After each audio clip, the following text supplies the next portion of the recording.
Welcome to the podcast series by Anubhav Delhi. स्वागत है आपका अनुभव दिल्ली द्वारा प्रस्तुत इस पॉडकास्ट श्रृंखला में।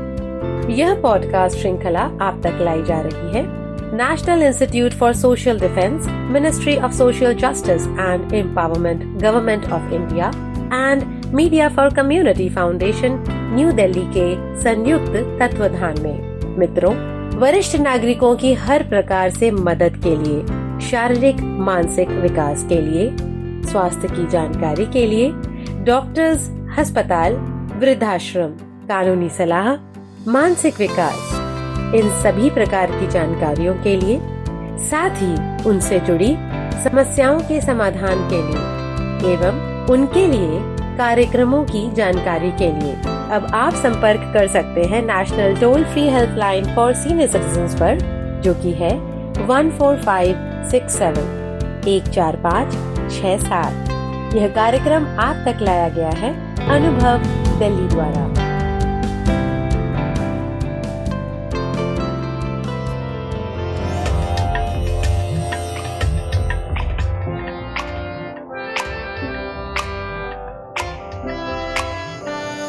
नई नई नई ये बातें, नई है जानकारी, आ गई अब हमारी सीनियर्स की बारी। नई नई नई ये बातें, नई है जानकारी, आ गई अब हमारी सीनियर्स की बारी। इनके अनुभव से अपनी बदली दुनिया सारी, इनके अनुभव से अपनी बदली दुनिया सारी। दादा दादी नाना नानी करते बातें प्यारी। सुन लो तुम, समझ लो तुम, हाँ सुन लो तुम, समझ लो तुम, सुन लो तुम, समझ लो तुम, बात ये हमारी। खुश रखोगे इनको तो होगी खुशी तुम्हारी। नई बातें हैं ये देखो, नई जानकारी, आ गई अब हमारी सीनियर्स की बारी। किस्से, कहानियां, सेहत और विज्ञान की बातें, रेडियो कार्यक्रम अनुभव में सीनियर्स की बात, सीनियर्स के साथ। मेरा नाम है कंचन दीवान और उम्र है 64 साल। सभी कार्यकर्ताओं और सदस्यों को कंचन दीवान की प्यार भरी नमस्ते। आज हम जिस विषय पर बात कर रहे हैं वो विषय इतना सुंदर और मधुर है कि नाम लेने से ही मन तन एकदम प्रसन्न हो जाता है। और वो विषय है संगीत। संगीत का इतिहास मानव का अपना इतिहास है। संगीत उतना ही प्राचीन है जितनी मानव जाति। संस्कृति के उत्पत्ति और विकास के साथ ही संगीत की उत्पत्ति और विकास होता रहा है। जैसे जैसे सभ्यता का विकास होता रहा, संगीत भी उसके साथ साथ विकास करता गया। संगीत में गायन, वादन और नृत्य तीनों कलाएं आती हैं, जिनमें से गायन को सबसे महत्वपूर्ण माना गया है। तो संगीत एक मधुर ध्वनि है, एक मेलोडियस साउंड है और साउंड को नाद कहा गया है। ना यानी एयर या वायु और द यानी फायर या अग्नि। सो वायु और अग्नि, इनके समन्वय से नाद की उत्पत्ति होती है। तो नाद का संबंध ईश्वर से जुड़ा हुआ है। भगवान कृष्ण ने भी कहा था कि नाहम वसामि वैकुंठे योगिनाम हृदये न च मद्भक्ता यत्र गायन्ति तत्र तिष्ठामि नारद। तो भगवान कृष्ण ने भी गायन को बहुत महत्वता दी है। क्योंकि मैं खुद गायन के साथ जुड़ी हुई हूँ, तो मेरा अनुभव यही है कि गाने से मन को बहुत प्रसन्नता, बहुत शांति, तन्मयता, विश्वास और बहुत सारी चीज़ें मिलती हैं।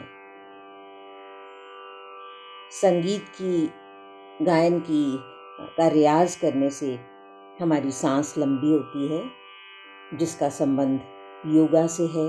योगा में जैसे लंबी सांस का आवश्यकता होती है, वैसे ही संगीत में भी, गायन में भी लंबी सांस सहायक होती है।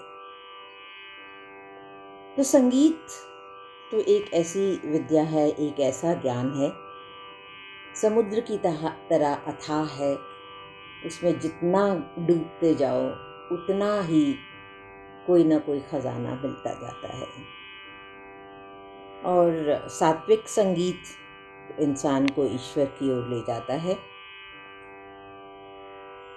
एक बात मुझे याद आ रही है।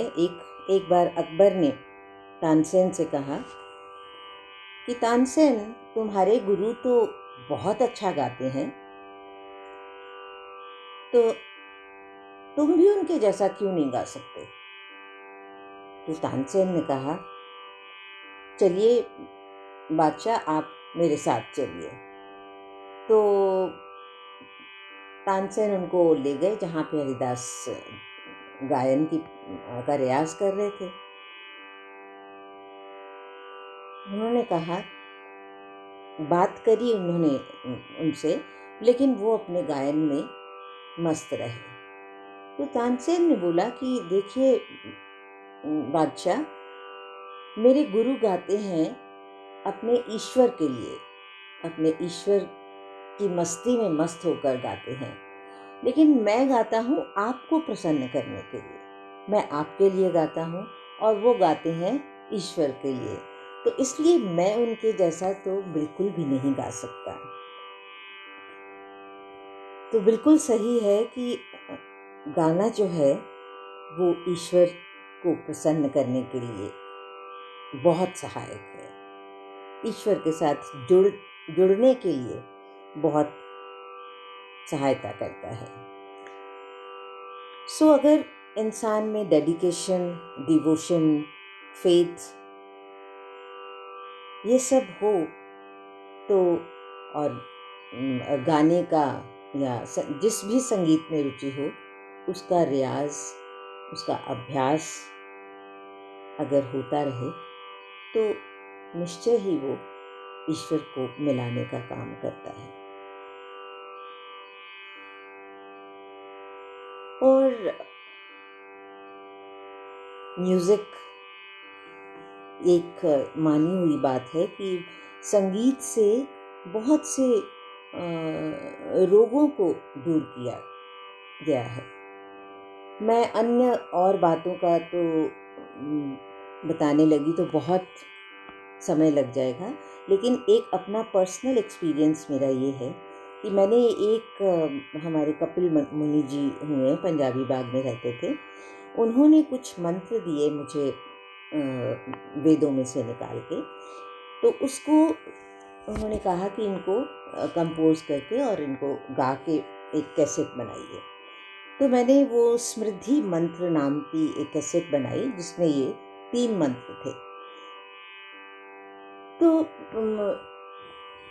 जब कैसेट तैयार होगी मैंने उनको दी और उसकी कॉपीज़ बना के उनको दी। बहुत दिनों के बाद जब उनसे मुलाकात हुई तो कहने लगे, कंचन आपकी तो कैसेट मेरे लिए बहुत एक अच्छी चीज़ है मेरे लिए। तो मैंने कहा, मुनि जी ऐसी क्या बात है? तो कहने लगे कि मैंने इस कैसेट को बहुत से हॉस्पिटल्स में, जहाँ पे कि बहुत सारे मरीज़ सीरियस कंडीशन में थे, उनके वहाँ पे मैंने ये सीडी चलाई है, ये कैसेट चलाई है, और उनके स्वास्थ्य में बहुत अंतर आया, बहुत स्वस्थ हुए हैं वो। तो ये मंत्रों में इतनी ताकत है, इतनी शक्ति है, और इन्हीं मंत्रों को अगर सही ढंग से और सुर से, अच्छे सुरों से गाया जाए तो ये बहुत बढ़िया काम करते हैं। तो मुझे बहुत खुशी हुई उनसे आशीर्वाद लिया कि अच्छा, उन्होंने मुझे ऐसे मंत्र दिए जिनको गाकर मैं कुछ थोड़ा सा कर सकी। तो गायन में जैसे मैंने अभी बोला आपको कि बहुत रियाज की आवश्यकता होती है। तो बहुत लंबी कहानी है, अगर शुरू करें तो कहाँ तक चले, लेकिन बस एक बात बताऊंगी कि रियाज अपने समय में, जब मैंने म्यूज़िक में पोस्ट ग्रेजुएशन करी और इंग्लिश में पोस्ट ग्रेजुएशन की, फिर 2-3 साल मैंने music lecturer as music lecturer government college Amritsar में मैंने पढ़ाया भी।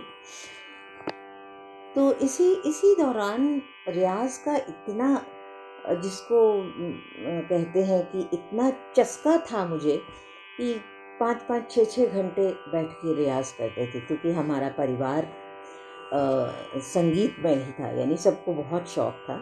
तो बहुत समय तक बैठे रहते थे और गाना बजाना चलता रहता था। तो लेकिन समय बदलता रहता है और हालात और कंडीशंस की वजह से शौक और ये जो अपने मन की काम जो होते हैं, मन की इच्छाएं भी बदल जाती हैं। तो संगीत में इतनी ताकत है कि मैं तो गायन की ही बात कर रही हूँ, लेकिन संगीत माने वादन, कोई भी इंस्ट्रूमेंट, जैसे सितार, वायलिन, सरोद, सारंगी, बहुत सारे इंस्ट्रूमेंट्स हैं।